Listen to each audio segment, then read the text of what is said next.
Assalamualaikum warahmatullahi wabarakatuh. Buah salam, buah kedondong. Kalau jawab salam, yang seru dong. Saya ulangi sekali lagi. Assalamualaikum warahmatullahi wabarakatuh.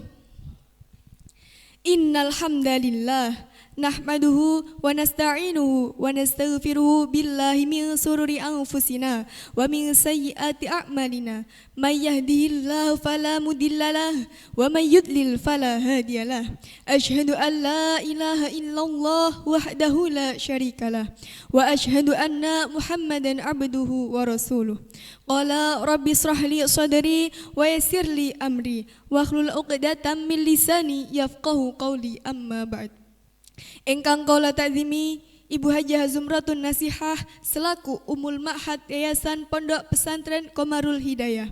Yang terhormat Ketua Pelaksana Festival Ekonomi Syariah beserta jajaran Dewan Pelaksana yang saya hormati, dan tak lupa kepada teman-temanku baik santri putra maupun santri putri yang insya Allah berbahagia.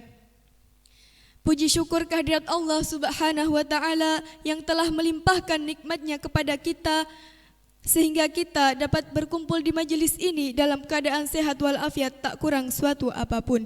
Biqaulina alhamdulillahi rabbil alamin.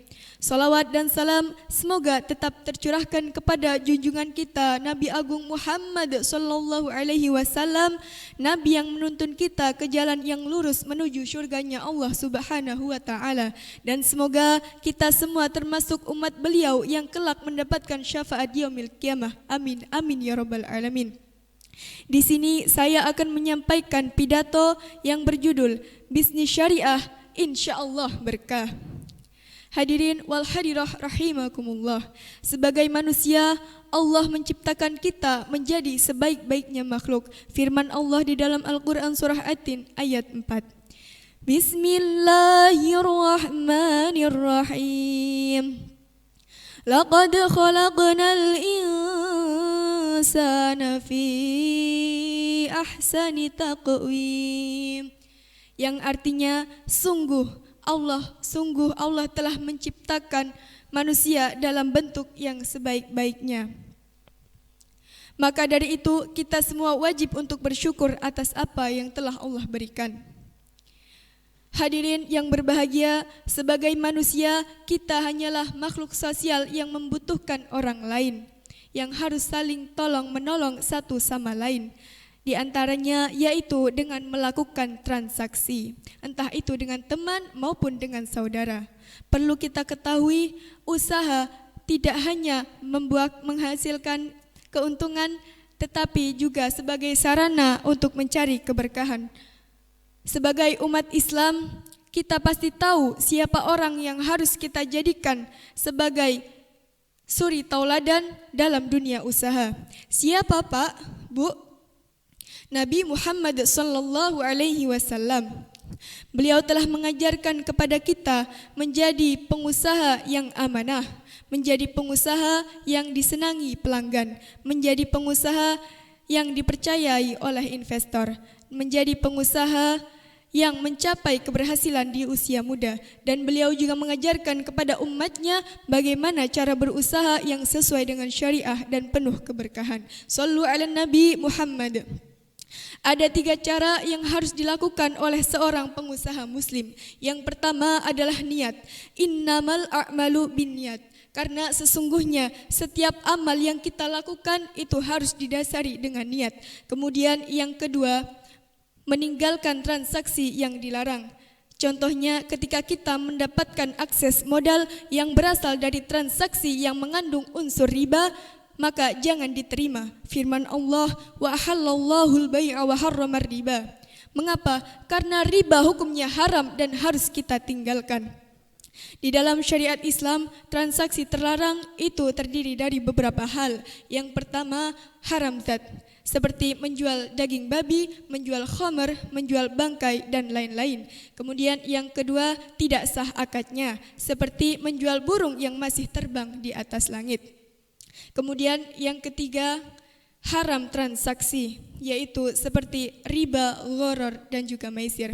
Penonton, oh penonton, apa sih perbedaan riba, gharar, dan juga maisir? Jadi riba adalah kelebihan nominal pengembalian hutang yang dibebankan kepada orang yang meminjam. Adapun gharar ibaratnya HTS. Apa itu? Hubungan tanpa status. Artinya tidak jelas. Jadi gharar itu ketidakjelasan, entah itu objeknya, penyerahannya maupun harganya. Adapun maisir adalah suatu permainan adu keberuntungan, berjudi. Bahkan sekarang ini judi ada yang online. Na'udzubillahi min dzalik. Kita harus bangga menjadi seorang santri yang dididik oleh abah yai dan ibu nyai, yang diajari ilmu fikih sehingga kita tahu mana yang baik dan mana yang buruk, mana yang halal dan mana yang haram, mana yang harus kita kerjakan dan mana yang harus kita tinggalkan. Firman Allah di dalam Al-Quran surah Al-Ma'idah ayat 90. Ya ayyuhalladzina amanu innamal khamru wal maisir wal ansab wal azlamu rijsum min amali syaitan fajtanibuhu la'allakum tuflihun. Yang artinya, hai orang-orang yang beriman, sesungguhnya minuman khamr, berjudi, berkorban untuk berhala, dan mengundi nasib dengan anak panah itu adalah perbuatan keji dan termasuk perbuatan syaitan. Maka jauhilah perbuatan-perbuatan itu agar kamu beruntung. Semoga Allah Subhanahu wa ta'ala selalu melindungi kita dan menjauhkan kita dari hal-hal tersebut. Amin Allahumma amin. Kemudian yang terakhir adalah bertawakal kepada Allah Subhanahu wa ta'ala. Di dalam dunia usaha pasti ada yang namanya resiko. Tapi kita tidak perlu khawatir akan hasil yang kita dapatkan, karena Allah Subhanahu wa ta'ala telah menentukan rizki untuk umatnya. Hadirin wal hadirah rahimakumullah. Sebagai manusia tentunya kita ingin membuka suatu usaha. Bagi kita yang mungkin ingin menabung, berinvestasi dengan aman dan sesuai dengan syariah, insya Allah kita bisa berlayanan di Bank Syariah Indonesia. Kita jadikan usaha dan bisnis ini yang sesuai dengan syariah. Jauhi transaksi-transaksi yang dilarang dan diharamkan oleh agama. Berusahalah yang tujuannya hanya semata-mata untuk mencari ridha dan keberkahan dari Allah Subhanahu wa ta'ala. Demikian yang dapat saya sampaikan. Semoga Allah Subhanahu wa ta'ala selalu melimpahkan nikmatnya kepada kita semua, selalu mempermudah urusan kita, melancarkan usaha-usaha kita. Ada pepatah mengatakan, idza shadaqal izmu wa duhas sabil. Jika benar kemauannya, niscaya terbukalah jalannya. Semoga Allah Subhanahu wa ta'ala selalu membukakan jalan untuk kita dan menuntun kita ke jalan yang benar. Amin, amin ya rabbal alamin. Sekian dari saya, semoga dapat bermanfaat bagi kita semua. Iwak sepat dimasak santen, menawi lepat kula nyuwun ngapunten. Akhirul kalam, wallahu muwaffiq ila aqwamit thoriq. Wassalamualaikum warahmatullahi wabarakatuh.